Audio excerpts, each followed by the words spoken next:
Aduh, mana lagi Sabrina ini? Ini dia orangnya. Sorry Udah loh. ditungguin loh sama pemirsa. Iya, tadi tuh ada macet. Tadi ada yang dipukulin.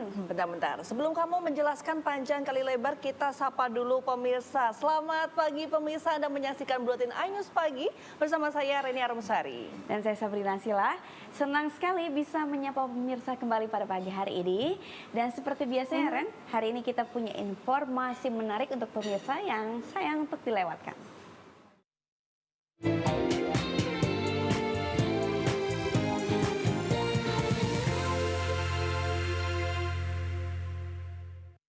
Jadi gimana Sabrina, kenapa kok kamu bisa telat banget? Iya, tadi karena ada maling yang dipukulin warga. Oh yang kemarin ya? Yang kemarin itu apa ya? Kemarin kan ada jamret HP. Oh beda lagi. Ini katanya malingnya itu curi motor warga. Memang sekarang tuh ya kasus kriminalitas tuh lagi meningkat. Kita perlu meningkatkan kewaspadaan kita juga nih Ren. Serem ya? Tuh orang kumahan Video amatir warga memperlihatkan pelaku pencurian HP yang hendak kabur dari kepungan warga di Kampung Telaju, Gunung Putri, Kabupaten Bogor, Jawa Barat. Kejadian ini berawal saat pelaku masuk ke salah satu kontrakan warga yang ditinggal ke warung, padahal kunci kontrakan disembunyikan di sepatu. Pelaku langsung mengambil ponsel dan uang senilai Rp400.000. Aksi pelaku diketahui penghuni kontrakan saat anaknya pulang namun kuncinya hilang. Pelaku terlihat oleh penghuni kontrakan dan langsung memanggil warga sekitar untuk mengepungnya. Pelaku yang panik dan sudah menjebol atap kontrakan langsung kabur ke atas kontrakan dan melompat ke atap kontrakan lainnya. Naas pelaku terjatuh hingga menjadi bulan-bulanan warga. Dia ngambil kunci saya taruh di sini. Jadi dia buka pintu masuk, pas mutar ke belakang, tak tahu orangnya udah ngejebolin asbes. Oh, jebol. Tapi sudah sempat ngambil barang-barang nggak bang? Udah. Nyawa pelaku berhasil diselamatkan polisi dan langsung mengevakuasinya ke kantor Polsek Gunung Putri. Dari Kabupaten Bogor, Cahyat Supriyatna, iNews melaporkan.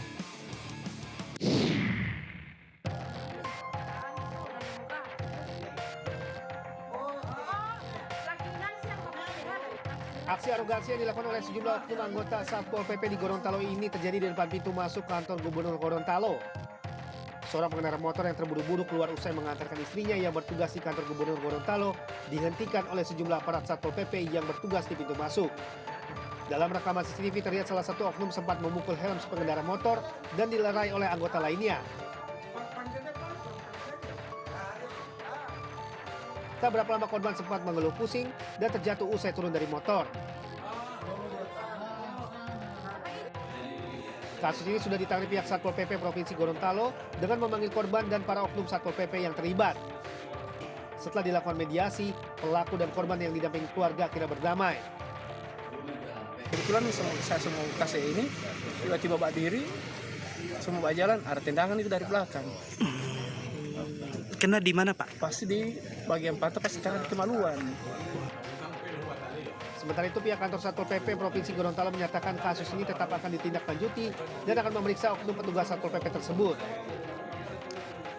Petugas kami atau anggota Pol PP yang melaksanakan tugas itu sudah sesuai SOP. Artinya apa? Mereka mendapatkan tugas untuk pengecekan ASN yang ada di lingkungan kantor gubernur. Kasus arogansi ini kini menjadi perhatian publik Gorontalo. Rencananya pihak DPRD Provinsi juga akan memanggil pihak Satpol PP guna meminta kejelasan terkait kasus ini. Dari Gorontalo, Nur Faizillah Hasan melaporkan.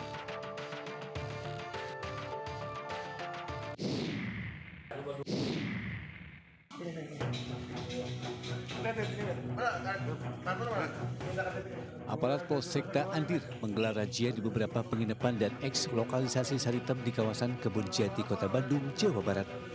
Dari salah satu penginapan, petugas mengamankan 2 wanita diduga sebagai pekerja sekomersil atau PSK dan seorang pria diduga merupakan mucikari.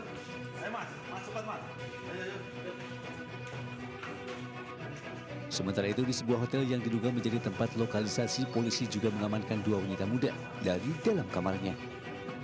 Keempat perempuan muda diduga PSK serta seorang mucikari kemudian dikirim ke Mapolsekta Andir untuk menjalani pemeriksaan. Menurut petugas, razia ini dalam rangka menjaga keamanan dan ketertiban masyarakat dalam rangka menyambut perayaan Natal dan Tahun Baru. Menyambut Natal dan Tahun Baru, kami dari Polsek Andir melakukan kegiatan rutin yang ditingkatkan dengan menyisir eks-lokalisasi, Saritem, dan beberapa hotel yang dicurigai sebagai tempat prostitusi. Setelah diamankan, polisi akan melakukan pemeriksaan lebih lanjut terkait peran 4 wanita dan seorang pria untuk menentukan status hukum mereka. Dari Bandung, Jawa Barat, Juhpita Mailana, iNews melaporkan.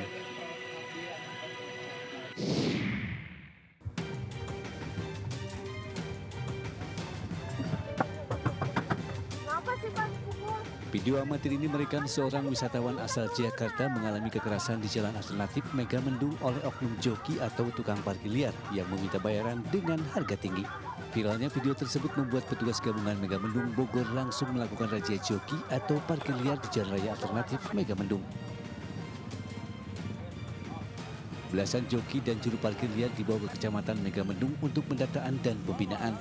Razia ini dilakukan untuk memberi rasa aman dan nyaman bagi wisatawan saat berlibur akhir pekan dan Nataru di kawasan puncak. Kapolsek Megamendung AKP Edi Hermawan menyatakan para joki diberi arahan agar selalu menghormati tamu atau wisatawan dan tidak membuat masalah dengan hukum. Sebelumnya dalam waktu sepekan terjadi insiden yang membuat wisatawan resah oleh para joki, jasa penunjuk arah, mulai dari meminta tarif yang fantastis hingga mendapat perlakuan kekerasan dan juga insiden pengeroyokan pada wisatawan. Dari Bogor, Jawa Barat, Wildan Hidayat, iNews melaporkan. By the way ya Ren, tadi selain karena maling, jalanan emang lagi macet parah. Lalu lintas lagi padat banget. Kamu gak kena macet? Kena macet juga, tapi ya namanya liburan akhir tahun lah ya. Emang semua orang baru pada keluar, nyari hiburan sama keluarga ya kan? Iya bener juga sih ya.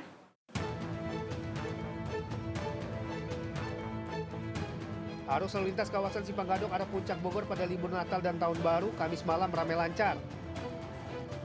Meski pada siang harinya mengalami kemacetan, namun menjelang sore volume kendaraan yang melintas mengalami penurunan. Dibandingkan hari-hari sebelumnya yang mencapai 46.000 kendaraan, pada hari Kamis ini tercatat hanya 23.000 kendaraan yang melintas. Diperkirakan puncak kepadatan lalu lintas pada masa libur Natal dan Tahun Baru ini di kawasan Puncak terjadi pada 29 Desember hingga malam Tahun Baru 2025. Kawasan Puncak Bogor masih menjadi primadona warga Jakarta dan sekitarnya untuk menikmati malam pergantian Tahun Baru. Tim Liputan melaporkan.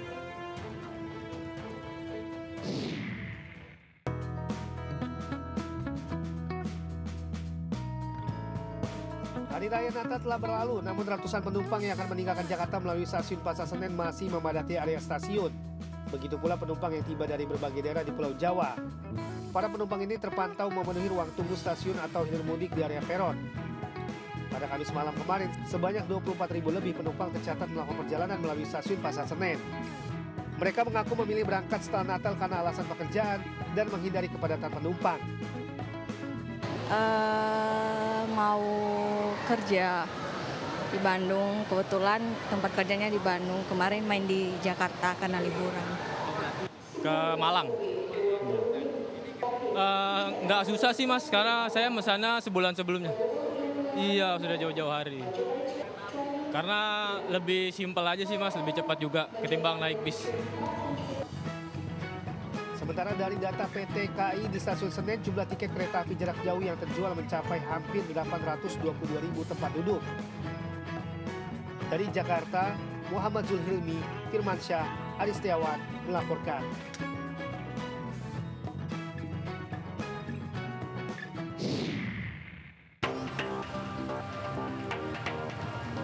Inilah rekaman video amatir warga saat satu unit bus penumpang Putra Pelangi antar lintas kota dan provinsi terbalik di jembatan kembar Jalan Lintas Sumatera, Desa Aikloba, Asahan, Sumatera Utara.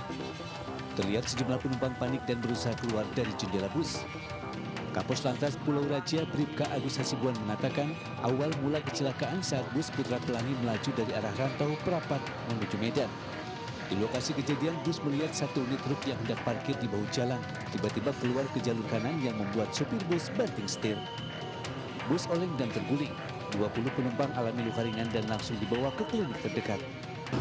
Saat ini saya sedang berada di jalan lintas Sumatera Medan Rantau Perapat, tepatnya di Desa Aek Ledong. Saat ini situasi arus lalu lintas kami tutup berhubung dilakukannya evakuasi satu kendaraan bus penumpang yang mengalami kecelakaan lalu lintas. Untuk mengevakuasi bus, jalur dua arah kendaraan terpaksa ditutup. Bus kini telah diamankan, sedangkan penumpang bus melanjutkan perjalanan ke kota tujuan. Dari Asahan, Sumatera Utara, Ulil Amri, iNews melaporkan.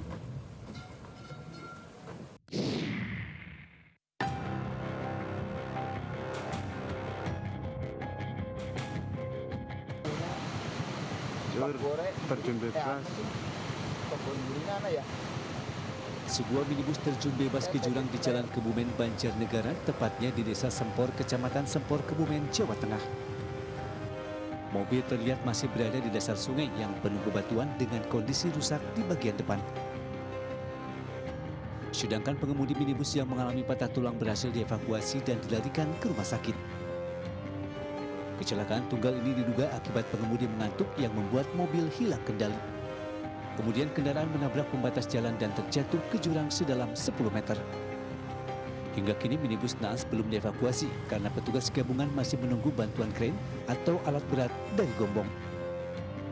Kejadian kurang lebih sekitar jam 5:30, satu orang diduga mengantuk dan kemudian kendaraan terjatuh dan tercebur ke jurang. Untuk saat ini kondisi korban mengalami patah tulang dan sudah kami evakuasi ke RS Rumah Sakit PKU Muhammadiyah Gombong. Sementara itu, mengantisipasi kejadian terulang, pengendara yang melintas di Jalan Kebumen, Banjarnegara diimbau berhati-hati karena jalur berliku dan di sisinya terdapat jurang. Dari Kebumen, Jawa Tengah, Juhartoyo, iNews melaporkan.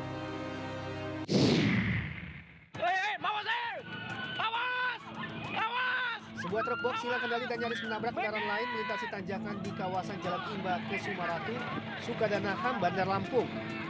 Sebelumnya puluhan pengendara motor juga tergelincir dan terjatuh saat melintasi jalan yang sama. Bahkan seorang pengendara wanita pingsan usai terjatuh dari sepeda motor yang dikendarainya. Warga pun beramai-ramai mengevakuasi korban dan langsung membawa ke rumah sakit. Menurut warga, setidaknya ada 29 orang pengendara sepeda motor yang terjatuh akibat jalan licin karena tumpahan solar di lokasi kejadian. Orang yang lewat nggak tahu bahwa ada solar kecer atau tumpah itu tadi. Itu baik pun menanjak maupun menurun ya Bang terjatuh? Ya, yang nanjak nggak bisa nanjak, yang turun ya tetap tergelincir. Tergelincir ya? Oke, siap. Tidak diketahui pasti asal tumpahan solar ini, namun diduga berasal dari kendaraan pengangkut BBM ilegal yang kerap melintasi di kawasan tersebut. Dan untuk mengantisipasi adanya korban pengendara motor lainnya, Satlantas Polresta Bandar Lampung bersama petugas pemadam kebakaran Kota Bandar Lampung membersihkan tumpahan solar di lokasi kejadian menggunakan mobil pemadam kebakaran.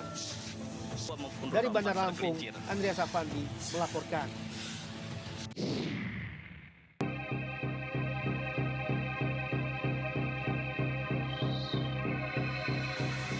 Warga desa Pureksari, Waru, Sidoarjo dikejutkan dengan munculnya 3 ekor ular jenis sanca kembang di jalan desa di dekat wilayah permukiman warga. Ular besar dengan panjang mencapai 4,3 meter ini juga muncul dari balik tanaman pisang yang tergenang oleh luapan air sungai. Dari 3 ekor ular yang berkeliaran, 2 ekor berhasil diamankan warga. Sementara 1 ekor lainnya berhasil melarikan diri dan terbawa aliran sungai. Menurut warga, ular-ular ini muncul saat warga hendak melaksanakan sholat subuh di masjid setempat. Selama air meluap, warga mengaku sudah 4 kali menemukan ular. Setengah 4 ya.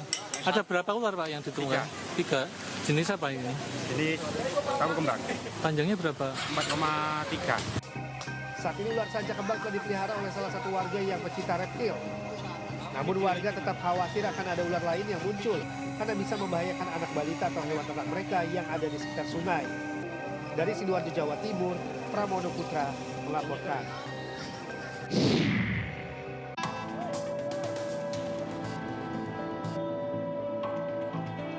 Tragedi maut nyaris terjadi di perlintasan kereta daerah Nengnong, Citrat, Karangkas Bitung, Banten. Sebuah truk yang mogok dan melintang di atas perlintasan rel kereta tidak dapat dipindahkan pemiliknya dan hampir saja tertabrak KRL Rangkas Bitung Tanah Abang yang akan melintas. Beruntung, KRL berhasil menghentikan lajunya tepat di depan badan truk yang mogok hingga kecelakaan fatal dapat dihindari. Waduh, nyaris mas, nyaris.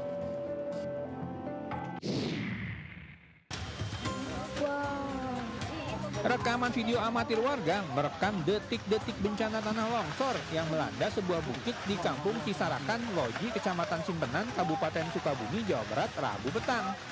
Warga sempat panik karena longsoran memasuki kawasan permukiman. Akibat longsor ini, akses jalan menuju lokasi kejadian menjadi tertutup dan tidak bisa dilalui kendaraan. Beruntung tidak ada korban jiwa dalam bencana ini. Wah, untung gak ada yang jadi korban. Semoga warganya selalu dilindungi Tuhan ya.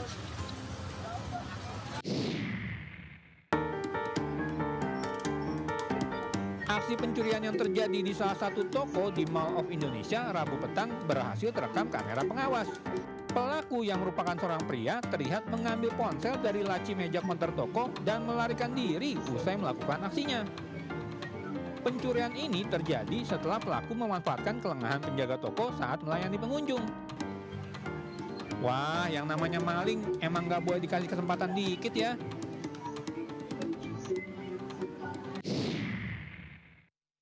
Ini enak banget sih, cobain deh. Enak kan? Makanan Nusantara emang nggak pernah salah. Karena bumbunya tuh kerasa banget dan rempah-rempahnya kuat. Seperti makanan Nusantara yang satu ini.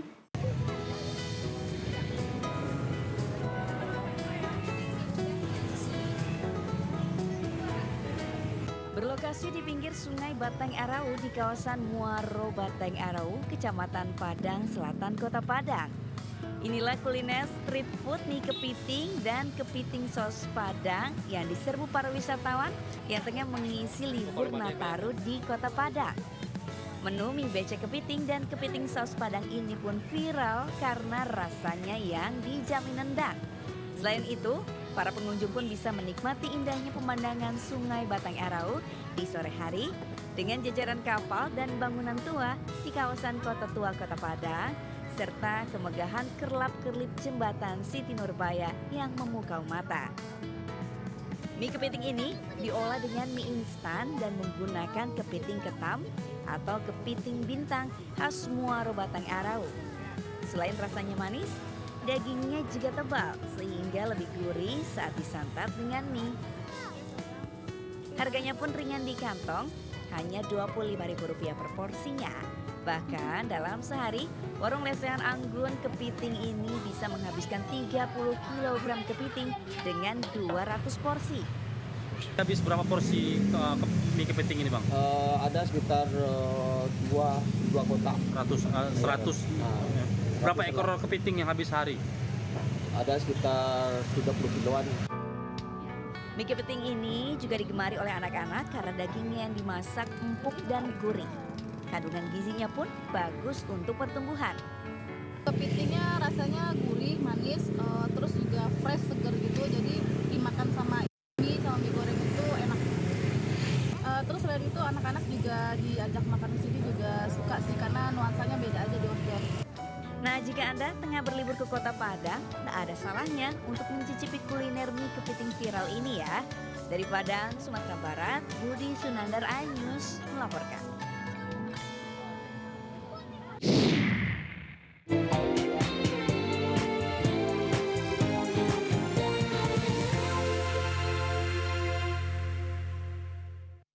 Pemirsa, Anda kembali menyaksikan Buletin iNews Pagi dan di segmen ini ada informasi apa aja nih Sabrina? Di segmen kali ini seperti biasa Reni, kita akan mengupdate informasi terkait kriminalitas, kemudian juga peristiwa yang sedang hangat terjadi saat ini dari dunia politik dan juga mancanegara.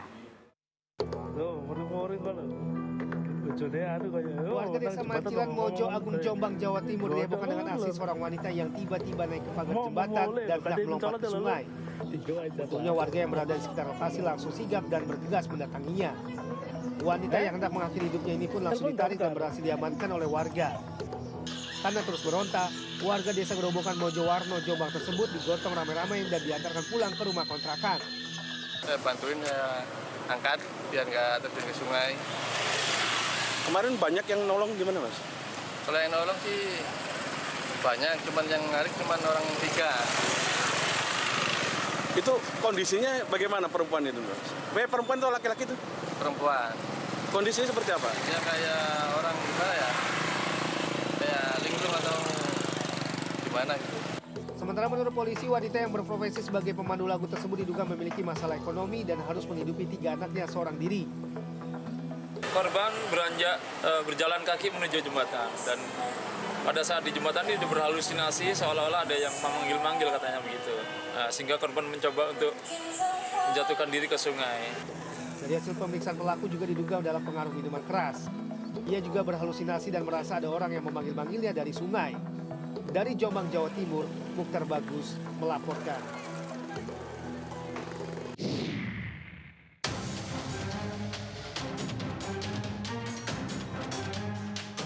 Sekretaris Jenderal PDI Perjuangan Hasto Kristianto buka suara usai ditetapkan sebagai tersangka dugaan suap eks-komisioner KPU Wahyu Setiawan terkait pergantian antara waktu Harun Masiku oleh KPK.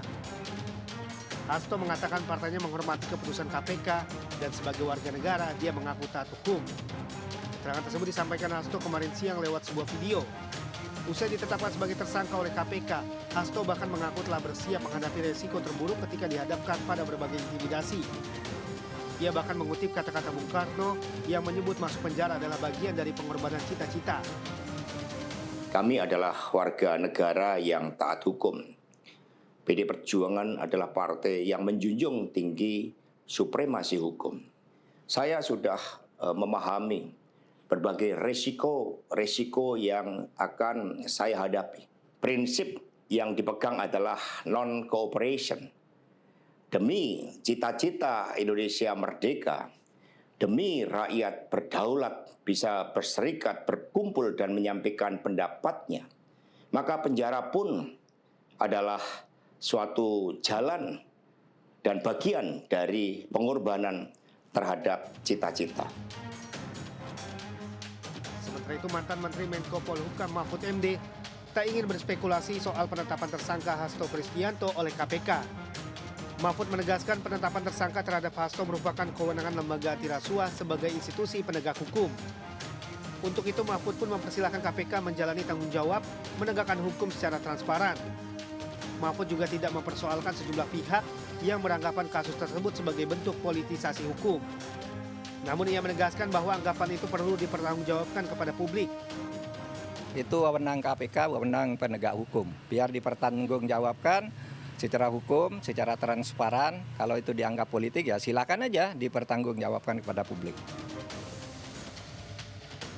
Dari Jakarta, Tim Liputan melaporkan.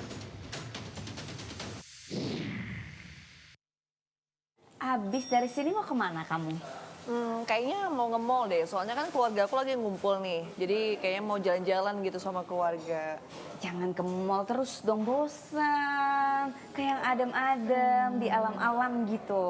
Iya sih, cuma bingung gitu loh mau kemana, apalagi macet kan. Gak usah bingung, banyak rekomendasinya seperti yang berikut ini.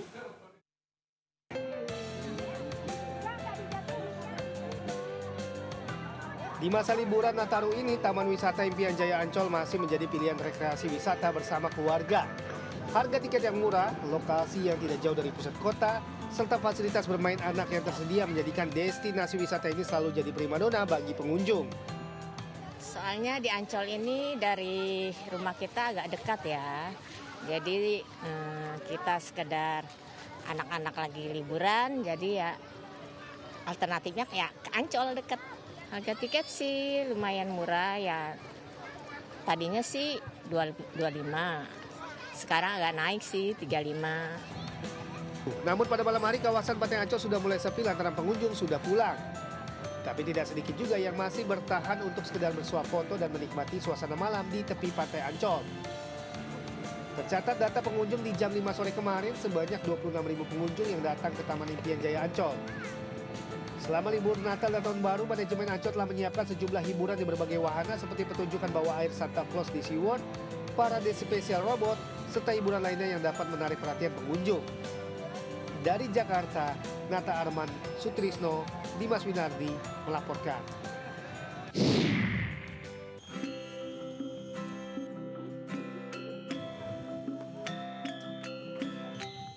Angin sepoi-sepoi yang menerpa rumpun bambu di kawasan hutan bambu Desa Wisata Penglipuran Kubu, Bangli, Bali menciptakan melodi alam yang menenangkan. Keberadaan jembatan kayu yang sengaja dibangun pihak pengelola menambah estetika lokasi wisata Desa Penglipuran. Saat menelusuri jembatan kayu sepanjang 100 meter yang membedah kawasan hutan bambu, wisatawan akan dikelilingi batang-batang bambu hijau dan mendapat hadiah udara yang segar dari alam. Sesekali pengunjung juga bisa berhenti untuk bersuap foto atau sekedar menikmati suara gemersik daun yang tertiup angin. Kawasan hutan bambu ini terletak di sebelah utara dari pusat Desa Penglipuran. Dan sesampainya di ujung jembatan, pengunjung bisa beristirahat untuk menikmati berbagai macam kuliner dan minuman khas Desa Penglipuran di deretan kafe bambu yang ada di tengah hutan bambu. Ini sejuk sih, beda dengan yang di bawah. Di sini lebih sejuk. Ketenangannya dapat ya. Iya, tenang. Nah, mudah-mudahan dengan akses baru ini keberadaan hutan bambu yang kita punya ini akan semakin dikenal, dan juga yang tidak kalah penting yang terus kita jaga adalah nilai-nilai konservasi yang ada di sini. Nah, bagi yang ingin merasakan suasana relaksasi di pedesaan, tidak ada salahnya berkunjung ke desa wisata Penglipuran yang kian mendunia ini. Terlebih wisatawan yang datang ke Penglipuran bisa langsung menikmati kawasan hutan bambu tanpa dikenakan karcis masuk. Dari Kabupaten Bangli, Bali, Ari Wiradana, iNews melaporkan.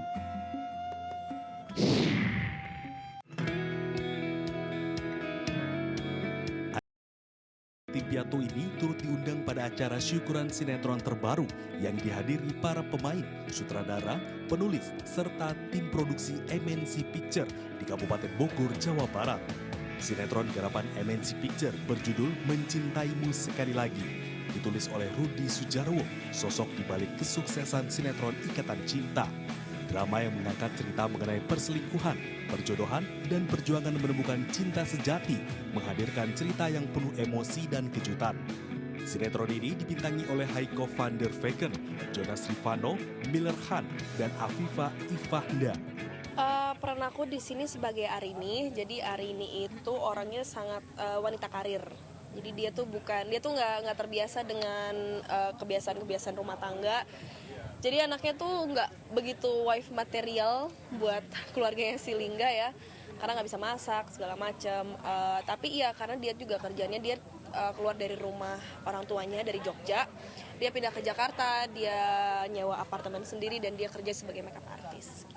Profesi sebagai seorang pemadam kebakaran ini bisa diaplikasikan di sinetron gitu, karakter ini. Tapi ya seiring berjalannya cerita dan kita syuting ternyata bisa gitu, bisa, dan jadi banyak menurut aku jadi banyak pesan-pesan moral yang penting juga, jadi informasi yang penting juga buat penonton-penonton nantinya. Mencintaimu Sekali Lagi akan tayang perdana di RCTI pada 25 Desember 2024 dan menjadi satu tontonan yang konsisten menghibur serta memberikan edukasi bagi masyarakat Indonesia. Tim Liputan iNews melaporkan.